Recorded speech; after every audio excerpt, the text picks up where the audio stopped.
Hi, welcome back to my writing channel. My name is Josie, and I'm currently in the process of preparing to write a mountaineering thriller in November. And so one of the last stages of this process of getting ready is I'm going to be creating a chapter by chapter outline. It's a Packer Sunday. I'm going to start watching in a few hours, so I figured I'd take the time I have now to get started. If you haven't seen any of my previous videos, I have been doing some outlining before now. Each outline, I have 4 of them, each outline has a specific goal in mind. So there's one outline that's the 3-act story structure, looking at how my character is going to progress through the story. I have another outline that I did when I was researching in my researching video that tracked the progress up the mountain. And this chapter by chapter outline is going to bring everything together using an Excel document and making sure I keep track of all of those things that I came up with when I was outlining. I am first going to make a cup of tea, and then I'll show you the process of how I combine all of these outlines together. We're going to get started.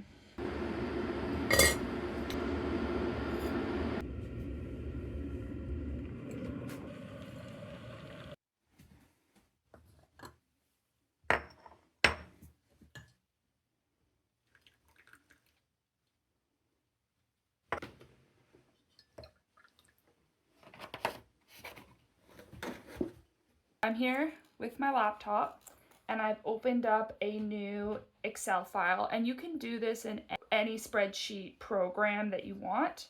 And so I'll just show you basically how I set it up really quickly. So, welcome to my computer screen. So I want to explain how I'm setting this up and also how you can customize it if you're trying to create your own chapter by chapter outline using this method. I use this first column, this A column, to put in basically all the major things I want to be thinking about when creating this outline.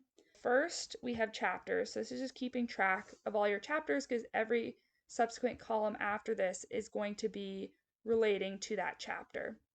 And the first thing I have here that I like to keep track of is the date.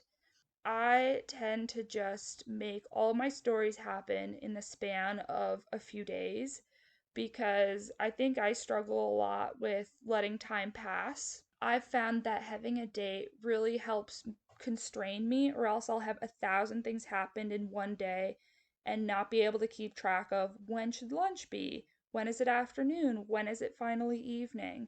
So I find this really helpful. But in this story, I think what I'm actually going to do too is track what day into the competition they are, or when it's at the beginning here, this might be 2 months before competition, 1 month, 1 week, that sort of thing. This area here, the main plot, is where you basically just write a summary of what happens in each of the chapters. And this is going to be based on what you have below it. In this, I'm not saying why these characters are acting the way they do or why they do what they do. So, for example, if 2 characters are meeting in chapter 1 and one character is being super antagonistic, something's going on obviously behind the scenes, I'm going to know what that is only because I'm keeping track of it down here. Down here we've got the 4 outlines that I've created. So we have the 3-act story structure, this character-driven plot progression, promises. So these are promises of the premise. You can look at my outline video if you want more details, but it's basically making sure that based on my premise and all the other things I'm including, especially at the start of the story, I'm delivering on promises that I've made to the reader. Thriller beats, so the beats associated with a thriller novel. And then this is an outline I made during my researching where I'm keeping track of competition details as well as their excursion up the mountain. So you can also add more things here. So if you were to write maybe a romance, or you have a romance subplot or another subplot, you could add in here, you could say romance subplot, and then romance subplot, and then you could have like meet cute or whatever else as you continue. But mine, I'm not focused on subplots right now. I may honestly This is an iterative process. As time goes on, I may decide to add more subplots, and then this is where I can really track them and make sure that not too much time has gone before I revisit certain subplots and people forget about it. But as well, something I wanted to point out, because I've used this in the past, is you can use as well this method to track motivations in a whodunit kind of story. So I would list out like character A, B, C right here, and then list out when I'm dropping potentially red herrings about them being the suspect or the murderer, whatever the story is. But my story doesn't have a whodunit, so I'm not going to put that. So right now I just have my outlines. So as you can see, I've added in just a few of the first points right here, just to give you a sense of how this works. So how I would approach this is the first chapter is where I want this hook to happen. It also kind of bleeds into the thriller beat. So the thriller beats ended up mimicking the 3-act story structure quite a bit. There's some differences later on. So these two I want in the first one. Also, the team, I do want them to gather in the first chapter. This is a competition climbing story, so the team's all going to get together. It's going to be great. And then I don't know that I'll be introducing rules of competition. Sorry for all the typos. I typed them in really quick. But I want to have some of all these things happen. Maybe not this one, though. So what I would do in that case is I just take these guys and shift it over. I don't even know if I would have it start in the second chapter, so maybe move it over a little bit more just for now. So I know chapter 1 is going to be this hook point. The team is going to gather, get to know one another, and then we're going to kind of set up this status quo. And each of these points in my outline has something attached to it. So in the hook, I've written out, my 1 or 2 sentence thing. So what I would go in and replace the hook with that sentence to know what I want to have happen. And then up here I describe, team gets together to, I don't know how much I want to share, but I'll just leave it there. So I just describe the team coming together, maybe what they're discussing. Do all the team members know about this competition? Does anyone need convincing? That sort of thing. I'd put in the date, maybe this is happening 2 months out. So I put that up there. And then I go to chapter 2. Based on having already thought about this, I'm actually going to have the inciting incident happen in chapter 3. And I know this already. And I also don't want to have the meeting to map out the ascent happen until they're at the competition. So there's going to be a time for them to do that later that I've have in my head. So I'd move this whole chunk over. So there wouldn't be anything here down here, but I know that there's 2 separate things going on in this. It's in this section, so it's almost a continuation of the hook of the setup and getting to know one another. So I just leave it blank and then go to the next one. And then for chapter 3, and of course write in what's going on. And this is happening in this same kind of event. It's almost like a ramp up in chapter 1 and then a kind of dealing with some resolution in chapter 2. So then in chapter 3, I want my inciting incident to happen. I don't want this meeting to happen quite yet. I think I want it to have happen even a little bit further ahead. But this inciting incident's occurring. So in here, I'm going to say, something is going on to ruin the initial plan that my main character had. What I have written down as the inciting incident, I think a lot of it can get resolved on the page here, but that effect will be bleeding into the next few chapters. And so I need to describe what is happening that is causing this change, and then the fallout and how it's being dealt with, because none of this is going to happen until a few chapters later. So I hope this is kind of making sense. I'm trying not to be too obvious about what each of my chapters are, what my story is right now. Maybe as she's dealing with the fallout of this inciting incident, she's arriving at the competition. Maybe this is a few days days before competition, and we're getting an introduction of more of the rules. And this could also be split up if we're getting some of the rules now and we're also going to get some later, and then, you know, potentially meeting competitors. It can be separate or it can happen in the same chapter. And I honestly really love doing this high level outlining just because I'm a pretty fast reader, and whenever I write, it takes so much longer to write a story than it does to read it. And so this is when I get a chance to actually experience the story at this faster pace. Let me know if you have any questions as to how I do this, and I can try to vaguely answer them in the comments. So I am going to continue with what I've done, and I'm going to try, because I have about an hour and a half before the game starts. So I'm going to try and get Act 1 chapter by chapter outline done. I think I have enough time to do it. I'll check in with you hopefully once I've succeeded in that. I've put in over about half an hour of work into my outline, and it's coming together well, but it's a little tough, especially trying to decide what goes in each chapter, because the way I think of a story is you have scenes, building blocks, and you can have mini scenes or things connecting, transition points between them, and one scene can be one chapter, or you can have multiple scenes building into a chapter. And each of my chapters tend to be anywhere from, 1,600 words to 3,000 words, maybe even more for a really chunky chapter before I decide to split it up. And it's just hard to tell sometimes how much to put in the chapter by chapter outline for each chapter.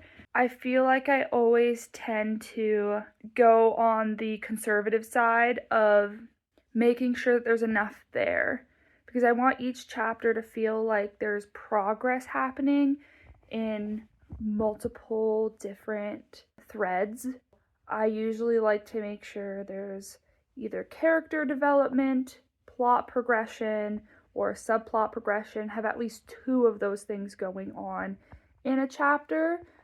But so far, I'm feeling pretty good. Act 1 is done. It took me way less time than I thought to get through it. And something else I've been thinking about now that I've finished the first act is how many chapters to put in Act 1. It's something good I like to think about now because it helps with pacing. So if I want my story, and we're going to do some math here, if I want my story to end up somewhere between 70 and 100,000 words, which is where I usually end up, and I write, let's say 2,000 words, maybe 3,000, let's say 2,000 words per chapter. That means that I'm gonna have 40 chapters. How I section a story is I think of it as Act 1. Act 2 has two chunks to it. There's Act 2 before the midpoint, Act 2 post midpoint, and then Act 3. And so each of these quarters would be a quarter of the book. So if I have 40 chapters, 10 chapters should be in Act 1, 20 chapters should be in Act 2, both before and after the midpoint, and then 10 in Act 3. And right now I think I'm sitting at about 11 or 12 chapters for Act 1, so maybe it's a bit longer than I would like, but it's pretty on point. So it's just something to think about so your Act 1 doesn't get too bloated if you start stacking it with chapters prematurely. I'll keep going a little bit, but I think I'm just getting distracted for the anticipation of watching the Packers play, so I may not get that much more done before the game starts, but I'll check in with you once I've made some more progress.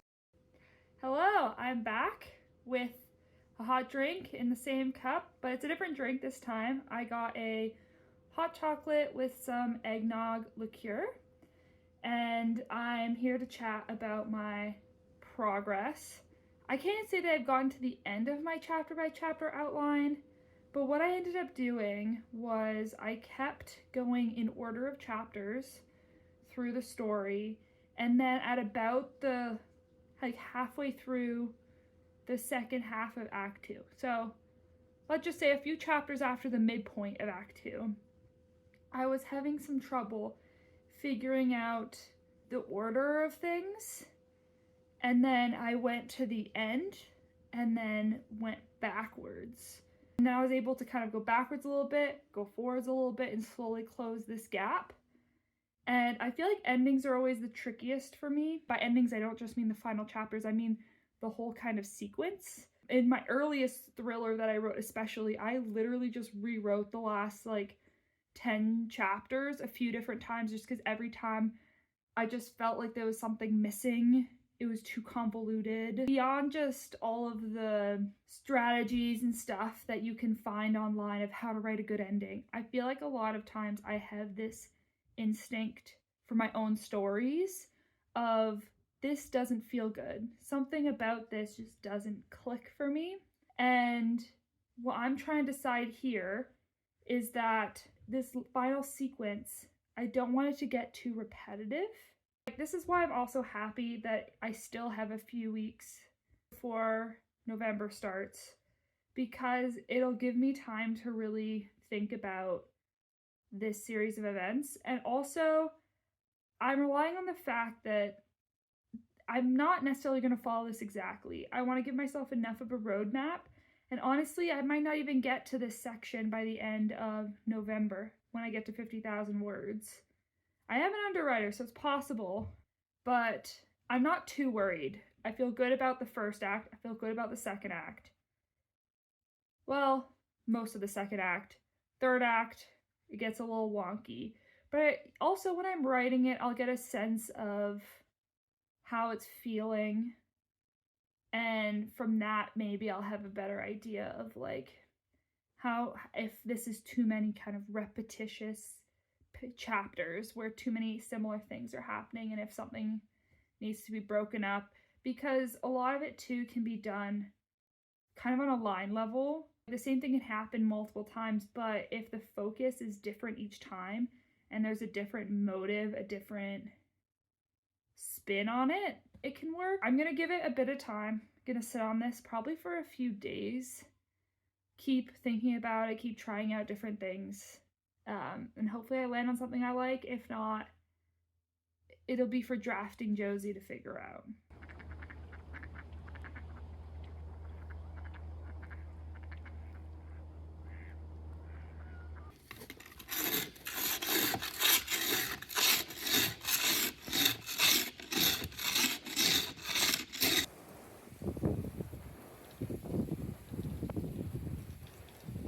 It's been a few days now. We got some snow a few days ago.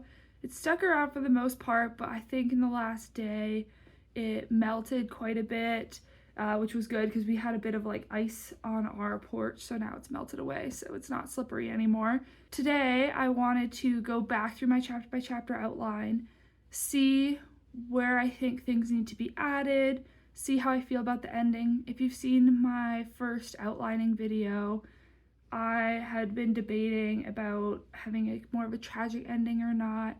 That's still something on my mind. I have chosen whether I want it to be redeemed or a tragedy, and I have written that as the ending, but again, I'm still debating, and it'll probably still be a debate even as I finish the first draft, and I'm hopefully at that point I'll know based on where I want the story to go and how it feels, whether or not what I chose is right for it. But I have something to confess. I've been really impatient to start this story. I feel like usually I outline closer to the start of November, so there's not this huge gap. I have been really impatient to just start writing again, to draft or edit, to be back in a story. So it was a little bit of a slippery slope situation where at first I told myself that I could edit the flashbacks from my dictation video. So I tried dictation a couple weeks ago and I let myself write some flashback scenes I had for the story as part of that, and they were pretty rough. Even the one where I typed out for 25 minutes some words, it's my fast drafting process where I literally skip over so much description, skip over a lot of stuff, and it's just the core beats, the core dialogue, and I miss a lot of the fun language that comes when you revise and or you draft slower. So I let myself do that. And then I had the idea for another flashback. And I convinced myself I needed to write it immediately, or else I'd lose the emotional pull of what that flashback was trying to do. Because I could write out the description of what I wanted that flashback to be, but I was worried if I waited too long, that connection to it, the emotional reason I wanted to do it would be gone. It caused me to think of another one, so I'm in the middle of writing another flashback. So basically what happened was I had outlined 5 flashbacks that I thought would be interesting for the story. I had written 3 of them during my dictation. The other 2, honestly, again, now that I've looked at them with more distance since I outlined them, I feel less inclined to want to do them, so I've kind of thrown them out. And then I've written one full one and then maybe half of another one.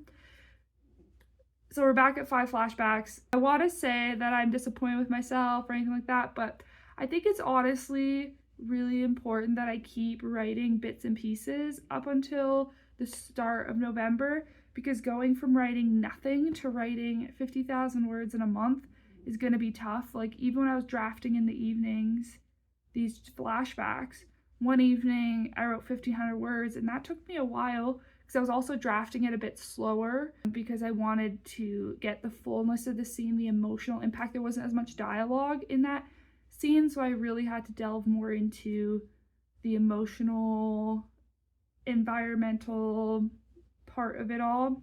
And then last night when I started to do that last flashback that I thought of, I think I wrote 1,000 words, but it took me a few hours.